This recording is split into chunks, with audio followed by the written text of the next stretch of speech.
Alright, I'd like to just maybe give you a bit of instructions on how to put the BMR upper and lower torque box reinforcement kit on a 79 Mustang.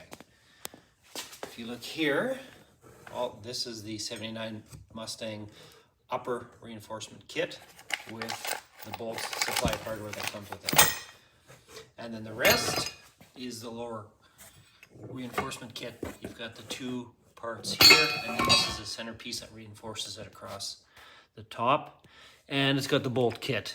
What I've noticed online, well, there's no instructions that come with it. You got to find them online. They don't even talk about this centerpiece, and they really don't give a lot of detail on how to do the upper or the lower. So I'm going to try to show how to do it on basically a pre-86, I believe. There are definitely some differences from what I've seen online, and maybe just give you a bit of a show and tell on how to do that. And I'm also going to show you how to put a fuel pump system in if you're going to go with an external fuel pump on one of the pre-fuel injected vehicles. Alright, so the first thing I thought I'd show you in the 79 Mustang, different than the newer Fox Mustangs, is right in here. This uses a different clamp for holding the rear seat down, so you don't have to take off anything that I can see from here so far. And there are some other changes that are different in the 79 versus the newer ones as well underneath.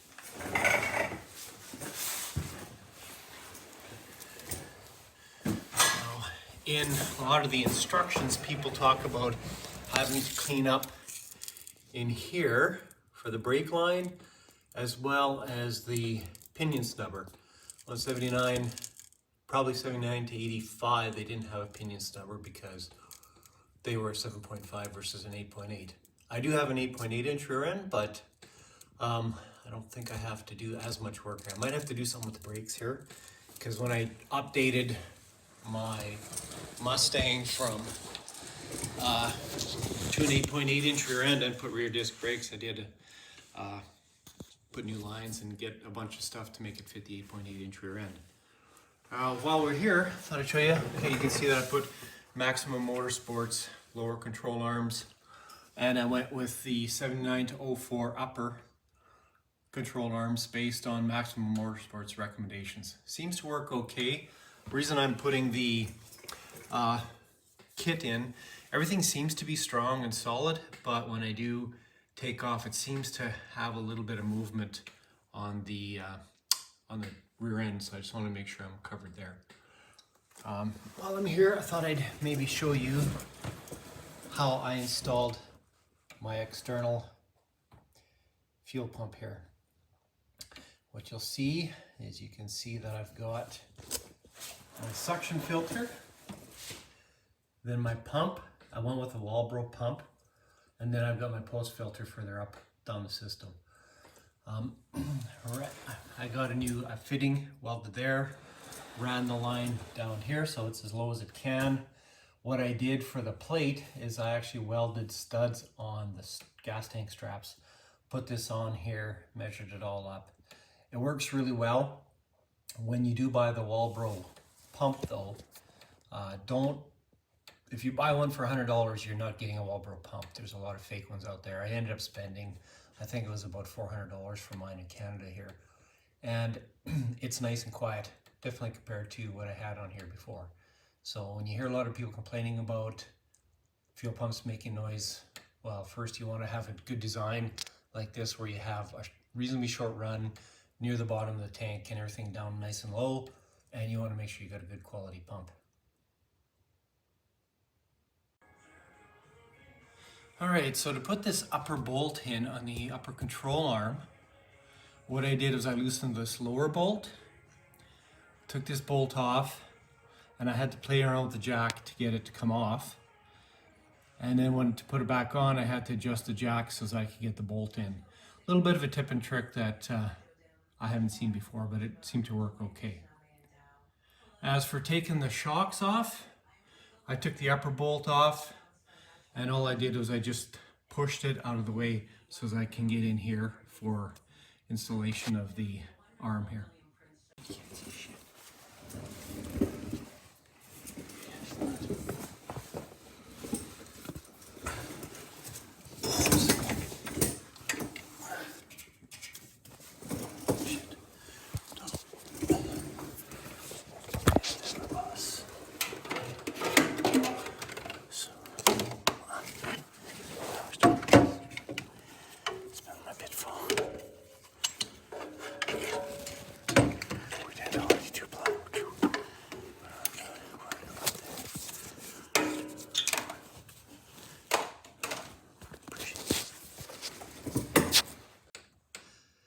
Okay, an update. So for the last 2 hours I've been trying to put the centerpiece in here. Get a better look. Right here. I did have to take this and loosen it off. Hopefully I got it in a good spot and bring it to there. That has been 2 hours of monkeying around. I think you have to put that in before you put any of the other pieces in, because the outside pieces on that top go to there. You just back up. You can see it there.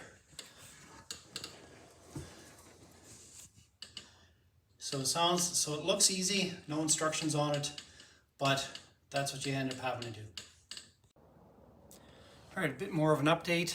What I did is I managed to get this pushed in here. You can see where it sits there. Really goes up underneath there, comes up, and then it goes in there. To hold it up as tight as I could to the frame, I used a jack. So I've got the jack holding it in place. Maybe give you a little bit of a picture from behind. You can see what I did. I did loosen this exhaust, loosened it at the front. I've got it there, and you can see how this cross brace works. It's tied up against the fuel lines, but it doesn't look like it's rubbing them yet. So once I tighten it up, I'll double check that. You can see the brake line hanging right now. I'll have to figure out a place for that later. You guys are wondering why I've got that on my Flowmaster exhaust. You will see, I'll show you later, but my Flowmaster exhaust is absolutely trash. Okay, another little update on the installation here.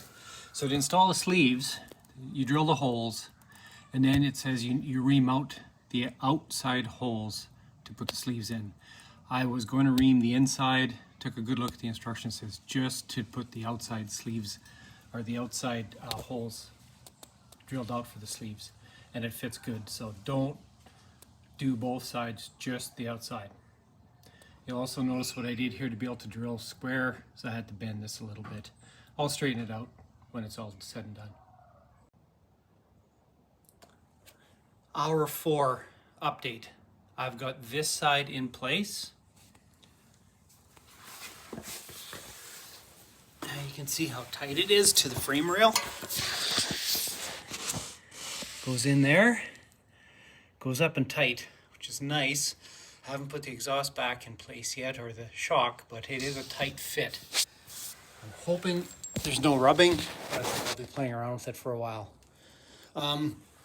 What I've read, this is 3 to 4 hours, and the tools they supply or tell you to bring are going to make it within that time.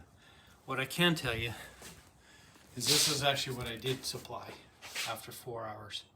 So when you're working on this, you will need probably a full weekend or one long day, 8 hours to get it done. Anyways, I think I'll finish it up tomorrow, because I've just got it basically the bolt there in place. I'll have to loosen it, pull it back out, and get this side in once I get the exhaust pulled, and then do the right side and then do the lowers. And just a little bit of a video of the car sitting in place. And I don't know if any of you noticed this, but I've got the flying wing here on the center caps that are like that. Day 2. Of course, I learned a few things from the driver's side, but I did manage to get this one in a little bit quicker. Used the jack, of course, and had to pry this a little bit to get it to go in without rubbing too much, but seems to be okay. One of the things you'll learn is that you have to put the stud in from the inside to this brace here, but you can only put it in part way, and then you put this in, and then you got to push the bolt out. So what you have to do is you end up having to jack it up, the rear end up and down, to get it to be able to be loose enough that it actually slides in and out. And then when you go to put the nut in, you have to have it out just a little bit, but there's definitely not a lot of room here between the bolt and the nut to be able to get the nut in. So you have to have it just threaded out a little bit, and then you can start turning the nut. If you have this out, the bolt out too far here, you will have, you won't be able to get the nut started. So just a couple little tricks there, and then we'll see how it goes. All right, well, after 4 hours, I've got the tops on. Looks like it came out not too bad. You can barely tell they're there. You see a couple of bolts there in the back. I'll take a video from underneath to get a better idea.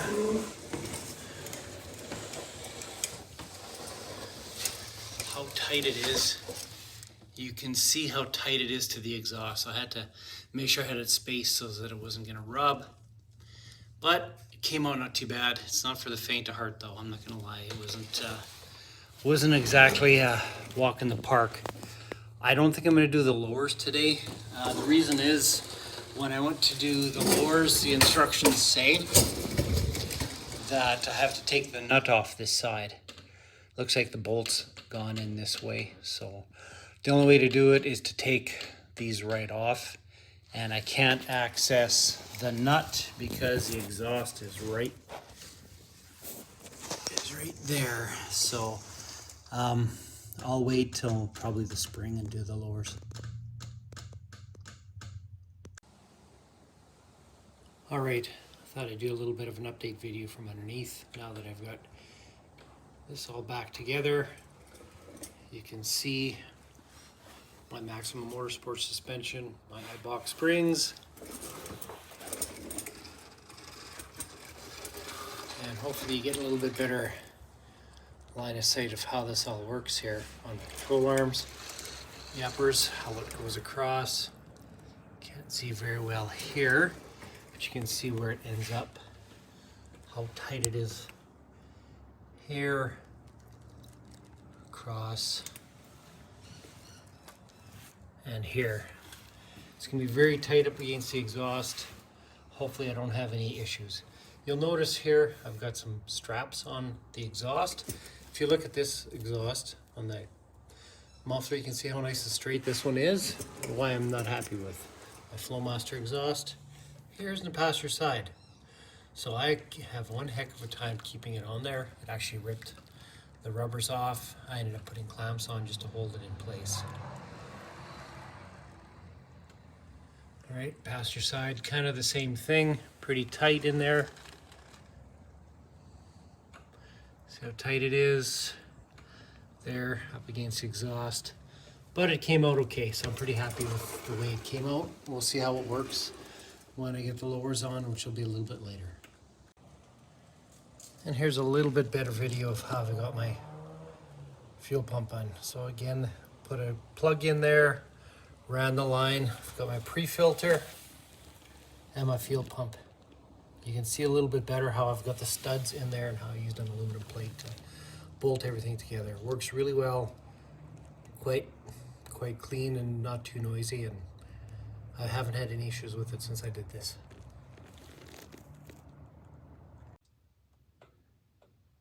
It took a little bit of work, and I had to trim my upper control arm to get it to fit, but I seem to have enough space that I'm not going to rub anywhere on this side.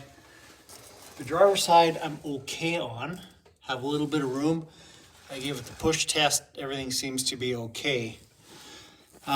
These upper control arms are recommended by Maximum Motorsports. They're the 96 to 04 upper ones, but